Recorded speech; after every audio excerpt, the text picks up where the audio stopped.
नमस्कार दोस्तों, स्वागत है आपका वीएसएम डेयरी फार्म ब्लॉग में। दोस्तों, आज हम बात करेंगे ड्राई पीरियड में पशु प्रबंधन की। दोस्तों, आज का वीडियो बड़ा महत्वपूर्ण है और इसको बड़े ही ध्यान से आप सुनिए और समझिए। अगर आप इसको सही से समझ लेते हैं तो मैं समझता हूँ कि आप अच्छे से dry period, transition period, fresh period को मैनेज कर पाएंगे और अपने पशुओं से अधिकतर प्रोडक्शन ले पाएंगे। उनको जो है एआई समय पे हो पाएगी और उनके स्वास्थ्य में जो है बढ़ोतरी होगी। तो दोस्तों, ये बड़ा मेहनत से मैं वीडियो बना रहा हूँ, तो मैं आप लोगों से उम्मीद करता हूँ कि आप इसको लाइक और शेयर ज़रूर करेंगे। तो दोस्तों, शुरू करते हैं। ड्राई पीरियड वो समय है जब पशु का दूध सुखाते हैं हम लोग। तो दोस्तों, इसमें ध्यान ये रखना है कि दूध सुखाते हुए उसके अंदर ट्यूब भरनी है ताकि थनैला जैसी समस्याएं ना हो। दोस्तों, इस जो ड्राई पीरियड है, इसमें पशु की बॉडी स्कोर भी बहुत महत्वपूर्ण है। 3 से 4 बीसीएस वाली गायों का उत्पादन क्षमता इससे कम और ज़्यादा, मतलब कि 3 से कम बीसीएस वाली और 4 से ऊपर वाली गायों से बेहतर होता है। और जब पशु ड्राई हो तो हमें इसका विशेष ध्यान रखना है कि जानवर ना तो कमज़ोर रहे और ना बहुत ज़्यादा मोटा हो।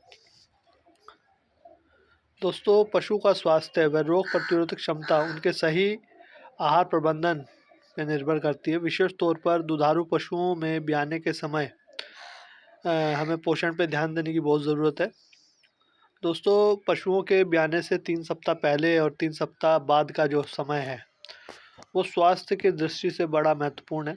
इस दौरान पशु की रोग प्रतिरोधक क्षमता कम हो जाती है, जिसके कारण बहुत से रोग इस दौरान बढ़ते हैं और ख़ास तौर से थनैला की समस्या इस टाइम पे बहुत ज़्यादा देखी गई है, जो हाई यील्डर एनिमल है। तो दोस्तों, अगर हम विटामिन ई, ए, सी और कॉपर, जिंक ये एनिमल को देते हैं तो वो काफ़ी हद तक बीमारियों से बचा रहता है। दोस्तों, विटामिन ए जो है वो फैट के अंदर घुल जाता है और ये जो है विटामिन ए है, ये जो भ्रूण बच्चा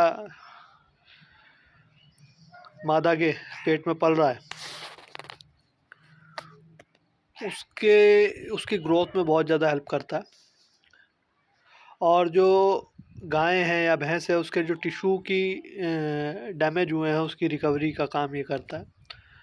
दोस्तों, विटामिन ई ये भी जो है फैट के अंदर घुल जाता है और ये डी अल्फ़ा टेकोफेरॉल है। विटामिन ई सभी जो वसा की झिल्ली हैं उनमें पाया जाता है और ये वसा की झिल्ली को डैमेज होने से भी रोकता है। दोस्तों, सेलेनियम ये भी एक बहुत इम्पोर्टेंट एलिमेंट है, विटामिन है। कई जगहों पर मिट्टी में सेलेनियम की मात्रा कम पाई जाती है। ऐसे स्थानों पे जो चारे हैं उसके अंदर भी सेलेनियम की कमी है और सेलेनियम की कमी से भी काफ़ी नुकसान होते हैं। और जहाँ पे सेलेनियम है वहाँ पे ये देखा गया है कि जब हम विटामिन देते हैं तो सेलेनियम की मात्रा ज़्यादा हो जाती है और वो टॉक्सिसिटी करता है। इसी तरह दोस्तों, कॉपर जो है वो इम्यून सिस्टम के लिए बड़ा इम्पोर्टेंट है। कॉपर की अगर पूर्ति बॉडी के अंदर है तो वो कई प्रकार के संक्रमण और बीमारियों से बच जाता है। कॉपर की कमी अगर हो जाती है तो जैर भी रुकती है और जो भ्रूण है उसकी कई बार डेथ हो जाती है पेट के अंदर ही। और कॉपर की कमी जो है जो गर्भधारण की क्षमता है उसको भी प्रभावित करता है। दोस्तों, जिंक भी बड़ा इम्पोर्टेंट है एनिमल्स के लिए। जिंक जो है खुरों की मजबूती के लिए बहुत ज़रूरी है और ये थनों में केराटिन बनाने के लिए ज़रूरी है, जो कि बाहर से जीवाणुओं को थन में आने से रोकता है। दोस्तों, ट्रेस मिनरल और विटामिन अगर हम सही से दें तो बहुत सारे रोगों को हम रोक सकते हैं।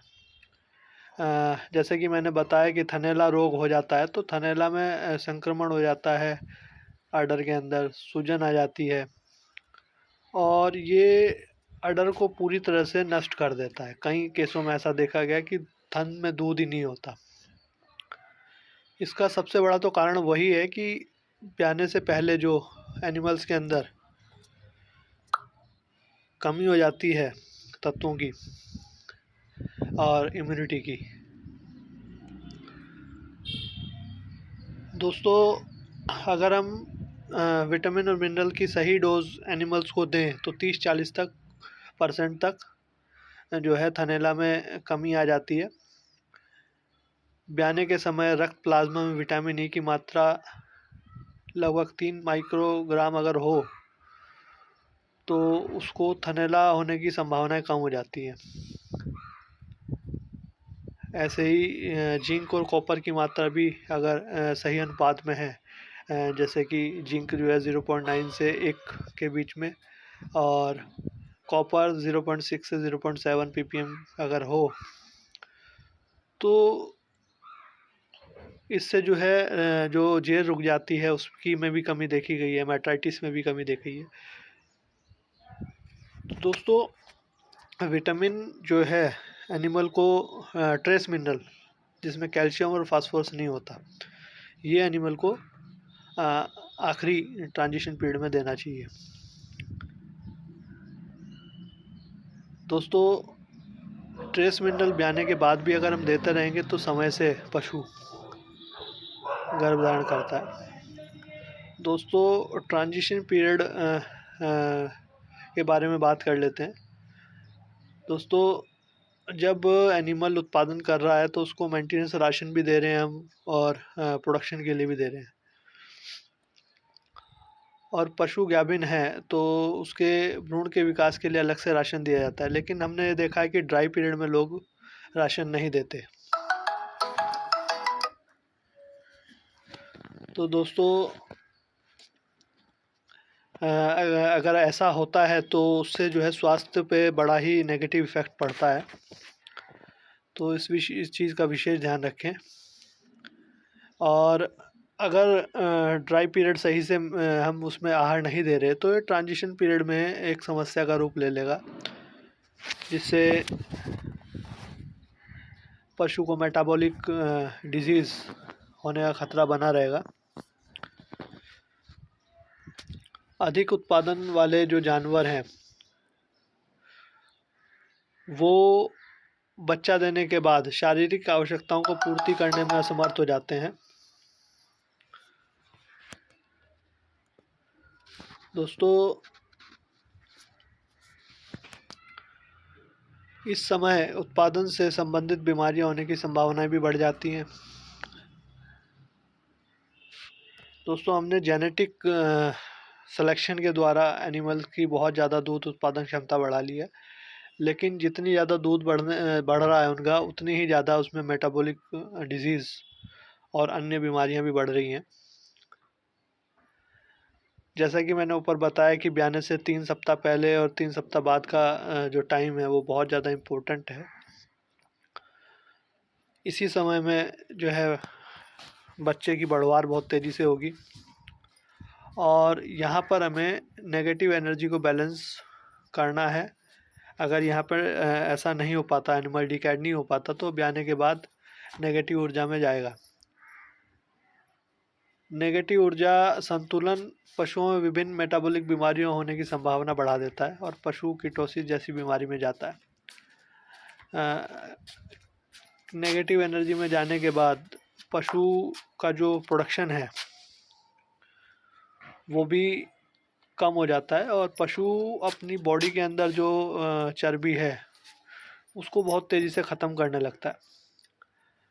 और जब ऐसा होता है तो जानवर बहुत ज़्यादा पतला दुबला कंकाल नुमा हो जाता है और कई बार जो मिल्क फीवर है, हाइपोमैग्नीसीमिया है, हीमोग्लोबिनेरिया है, थनैला है, सारा सब क्लिनिकल रुमिनल एसिडोसिस,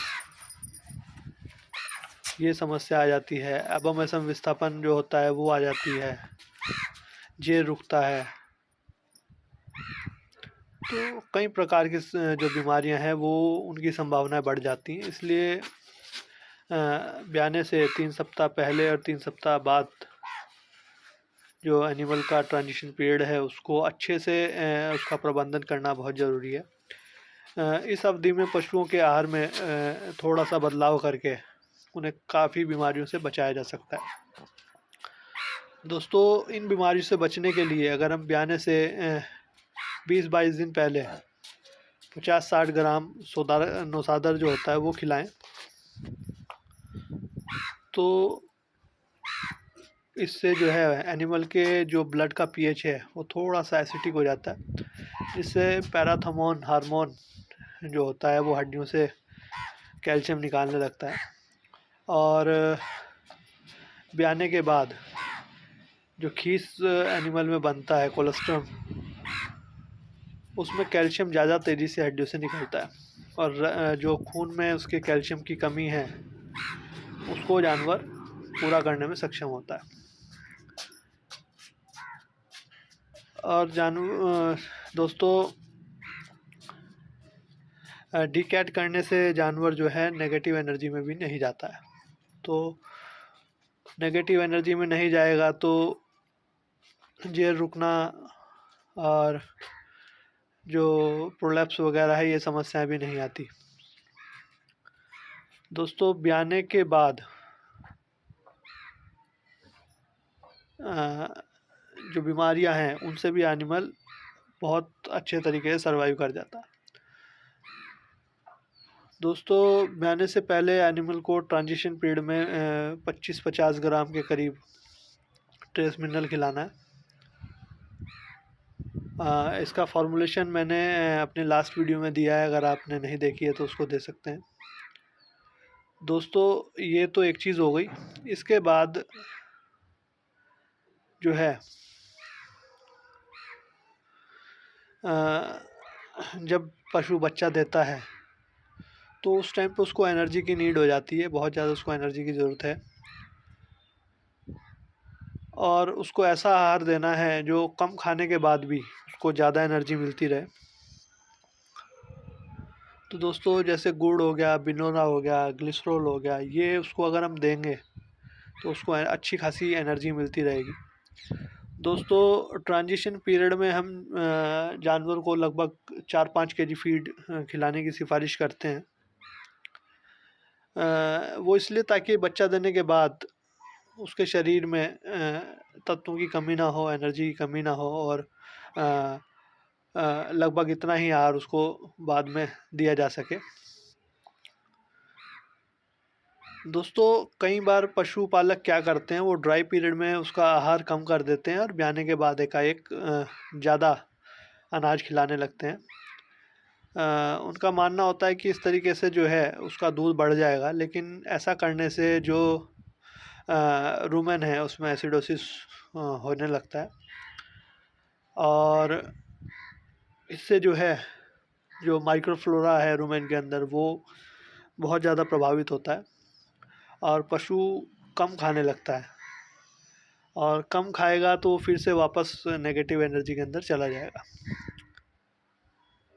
तो दोस्तों, जो पशुपालक ब्याने से पहले जानवरों को कम दाना खिला रहे हैं वो जो जो भी देंगे दाना वो धीरे धीरे उसका बढ़ाएं और गुड़ आदि उसको देते रहें। गुड़ भी बहुत ज़्यादा मात्रा में नहीं देना ताकि उसकी एनर्जी की पूर्ति होती रहे। तो ज़्यादा मात्रा में देने से फिर से क्योंकि वो बहुत जल्दी डाइजेस्ट हो जाता है तो वो एसिडोसिस कर सकता है।